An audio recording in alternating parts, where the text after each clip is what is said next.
এখানে তো রাজা বা প্রজা সিস্টেম নেই, কিন্তু অদ্ভুতভাবে প্রজা শব্দটা ব্যবহার করছেন। এখানে রানী কেউ আছেন নির্দিষ্টভাবে, রানী বা রানীমা। ঠিকা কর্মীদেরকে ঠিকা প্রজা বলার মানেটা কি? হয়তো একটা অংশ এইভাবে চিন্তা ভাবনা করছে যে মানুষকে তাদের দাসে পরিণত করবে। সব তো রাজা হয়ে যাচ্ছে মনে হচ্ছে, আমরা সব প্রজা আর ওরা সব রাজা নাকি? আমাদের রাজ্যে যে সমস্ত গরিব খেটে খাওয়া মানুষ, শ্রমজীবী মানুষ, তাদেরকে উনি প্রজা ভাবেন, ওনাকে উনি রানী ভাবেন। প্রজা শব্দ ব্যবহার করা হচ্ছে। আমি খুব অবাক হচ্ছি এই প্রজা শব্দ ব্যবহারের মাধ্যমে এই রাজ্যের যারা শাসক দল রয়েছেন তারা নিজেদের ইতিমধ্যে রাজা ভাবতে শুরু করেছেন। এই রাজ্যে কোনো তৃণমূলের সরকার নেই, এই রাজ্যে তৃণমূলের দলই পরিচালনা করে সরকার, সরকারি দল।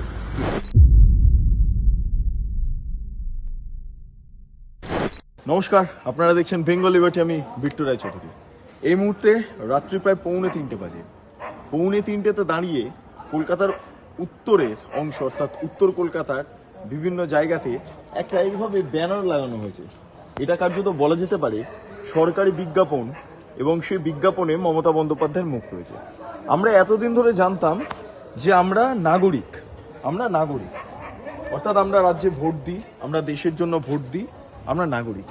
কিন্তু এখানে তো রাজা বা প্রজা সিস্টেম নেই, কিন্তু অদ্ভুতভাবে প্রজা শব্দটা ব্যবহার করছেন। এখানে রানী কেউ আছেন নির্দিষ্টভাবে, রানী বা রানীমা বা রাজা বা রাজামশাই, এমনকি কেউ আছেন যে যাদেরকে আমরা প্রজা হিসাবে এরকম সেলিউট দেব বা এরকম মাথা নত করব? আমি অবাক হচ্ছি, কারণ এখানে খুব ইম্পর্টেন্ট ভাবে লেখা রয়েছে, ওপরেই দেখতে পাচ্ছেন একদম বিশ্ব বাংলার লোগো দেওয়া, পশ্চিমবঙ্গ সরকার লেখা, এবং তার পাশাপাশি লেখা রয়েছে ঠিকা প্রজাদের জন্য সুখবর।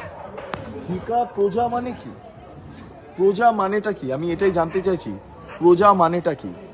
এই যারা ঠিকা কর্মীরা রয়েছেন তারা কর্মী নন, তারা এখন প্রজা হয়ে গিয়েছেন। কি অদ্ভুত লাগে না? মানুষকে এবার ধীরে ধীরে প্রজা হিসাবে দেখার কার্যত একটা যেই প্রবণতা, সেই প্রবণতা কি এ রাজ্যের মাননীয় মুখ্যমন্ত্রী হচ্ছেন? কারণ ছবিতে তারই মুখ রয়েছে, মানে এই যে ব্যানারটা দেখতে পাচ্ছি সেখানে তারই মুখ রয়েছে। এখানে লেখা রয়েছে যে ঠিকার ফর্ম প্রতি সোমবার থেকে শুক্রবার ছুটির দিন বাদে সংশ্লিষ্ট বড় অফিসে বিতরণ ও গৃহীত হবে। ফর্ম বিতরণ ও গ্রহণের কর্মসূচি 2 জুন 2025 থেকে পরবর্তী 6 মাস চালু থাকবে। ফর্ম বিতরণ ও জমা নেওয়ার সময় সকাল 11টা থেকে বিকেল 3টে পর্যন্ত। ফর্ম নেওয়ার সময় ঠিকা প্রজা, ভাবুন আবার প্রজা শব্দ লেখা হচ্ছে। প্রজাস্বত্বের আবেদনকারী সচিত্র পরিচয়পত্র দেখানো বাধ্যতামূলক। ঠিকা কর্মী কেন নয়, ঠিকা প্রজা কেন? এই শব্দটা কেন ব্যবহার করা হবে আজকের দিনের এই রাজ্যে দাঁড়িয়ে? এটা নিয়ে প্রশ্ন। আজকে রাত্রেবেলা আমি এই মুহূর্তে দাঁড়িয়ে এই ভিডিওটা করছি উত্তর কলকাতার মানিকতলার অংশ থেকে, এবং তারপরে বিভিন্ন সময়তে আমরা দেখতে পারবো, কারণ আমি এই যে জায়গাটা দাঁড়িয়ে আছি সেটা হচ্ছে এটা গোয়াবাগান সিআইটি পার্ক, ওয়ার্ড নম্বর 16, বুড়ো নম্বর 2, কলকাতা পৌর সংস্থা। এখানে একটি গেট দেখতে পাচ্ছি, সেই গেটের ঠিক পাশে এভাবে লাগানো রয়েছে।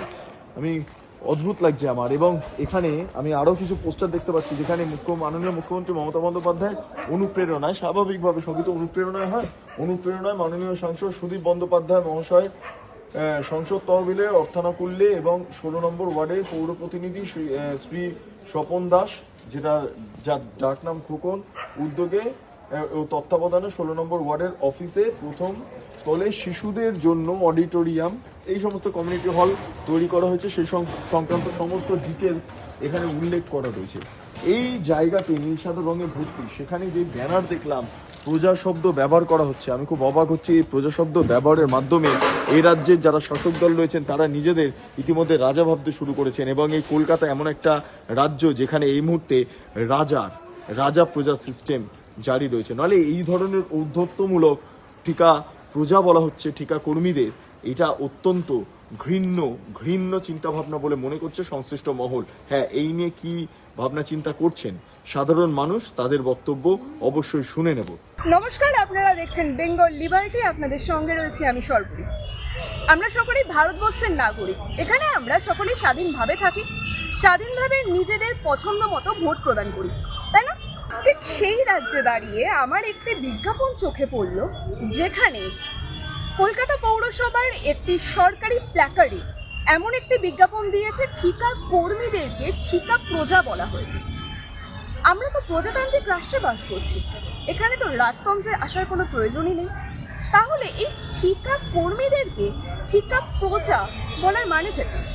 তাহলে কি নতুন করে আবার রাজ্যের রাজা রানী বা সাধারণ নাগরিককে প্রজা অর্থাৎ পায়ের তলায় রাখার চেষ্টা করা হচ্ছে কোনোভাবে? চলুন জেনে নেওয়া যাক এই বিষয়ে বিধায়কদের কি মতামত। তো হিটলারি সরকার এখানে চলছে, একটা স্বৈরাচারী স্বৈরতান্ত্রিক সরকার এখানে চলছে। এরা আইন মানে না, আইনের ঊর্ধ্বে উঠে কাজ করে, বিচার ব্যবস্থা মানে না, যারা সংবিধান মানে না, তারা কি করে একটা রাজ্য সরকার চালাচ্ছে? পরিযায়ী শ্রমিকদের যারা প্রজাতান্ত্রিক বলছে, তাহলে আর কি বলা যেতে পারে? কত নিচে নামলে এই কথাগুলো বলতে পারে? আসল কথা, উনি যখন বিরোধী নেত্রী ছিলেন তখন একরকম কথা বলতেন, মানুষের জন্য বলতেন, শ্রমজীবী মানুষের জন্য বলতেন। আর আজকে উনি ক্ষমতায় উঠে গিয়ে আমাদের রাজ্যে যে সমস্ত গরিব খেটে খাওয়া মানুষ, শ্রমজীবী মানুষ, তাদেরকে উনি প্রজা ভাবেন, ওনাকে উনি রানী ভাবেন। মমতার রাজনৈতিক দলে মমতার দল এবং সরকার সমর্থক। এই রাজ্যের কোনো গণতন্ত্র নেই, এই রাজ্যের কোনো আমলা নেই। আমলা তৃণমূল কংগ্রেসে কেউ জেলার দায়িত্ব পালন করে, কেউ ব্লক প্রেসিডেন্টের দায়িত্ব পালন করে, কেউ দেখা যাচ্ছে যে পঞ্চায়েত লেভেলের পৌরসভার দায়িত্ব পালন করে। মমতা ব্যানার্জি কখন কি করবে তার ঠিক নেই, মমতা ব্যানার্জির শরীর এমনিও ঠিক নেই। কারণ এসআইআর আতঙ্কে যেভাবে ভুগছে, শুনছি আজকে নাকি ধর্ণা মঞ্চে কোথায় দাঁড়াবে আর একটা নাটক। গত 2021 বিধানসভা নির্বাচনে নিজে পা ভাঙার নাটক করে বৈতরণী পার হয়েছে, কিন্তু এবার লক্ষ্মী ভাণ্ডারকে কেন্দ্র করে যে উৎসাহ ছিল, সে উৎসাহ সম্পূর্ণ ভাড়া পড়েছে। মমতা ব্যানার্জির লোগো আর মমতা ব্যানার্জির দল এবং তার কোম্পানি সমর্থক। এই রাজ্যে কোনো তৃণমূলের সরকার নেই, এই রাজ্যে তৃণমূলের দলই পরিচালনা করে সরকার, সরকারি দল। 26-এ মমতার বিসর্জন হচ্ছে, বিজেপির নেতৃত্বে সরকার হচ্ছে। আমি মমতার দীর্ঘায়ু সুস্বাস্থ্য কামনা করব, যে বিধানসভায় 2026-এর মে মাসের 11-12 তারিখের মধ্যে আমরাই সরকার গঠন করব। মমতা ব্যানার্জি বিরোধী আসনে থাকবে এবং দেখবে ডাবল ইঞ্জিনের সরকারের কি উন্নয়ন হয়। আমরা জেনে নিলাম এই প্রজা বিষয়ে বিধায়কদের কি মতামত, তারা তাদের বক্তব্য পেশ করেছেন। আমি এই মুহূর্তে দাঁড়িয়ে আছি ধর্মতলা চত্বরে, এবং তাহলে জেনে নিই সাধারণ মানুষের এই প্রজা বিষয়টিকে নিয়ে তাদের ঠিক কী মতামত। এটা তো মানতে হবে, তো এক ধরনের অপমান। মানুষকে মানুষ হিসাবে সম্মান করো, নাকি তাকে অমানুষ হিসাবে। কি ওই যেটা বলেছেন, কি বলে জানেন আপনারা, তাদেরকে কর্মীকে প্রজা বলেছে। হ্যাঁ, না, আমার কথাটা সম্পূর্ণ ভুল। তাহলে বলুন শ্রমিক বলতে পারে, কোনো অসুবিধা নেই, কিন্তু প্রজা মানে কারোর অধীনে থেকে যাওয়া সম্পূর্ণ ভুল কথা। এইভাবে কোনোদিন কাউকে, কোনো মানুষকে এইভাবে বলা উচিত। হয়তো একটা অংশ এইভাবে চিন্তাভাবনা করছে যে মানুষকে তাদের দাসে পরিণত করবে, এটাও হতে পারে।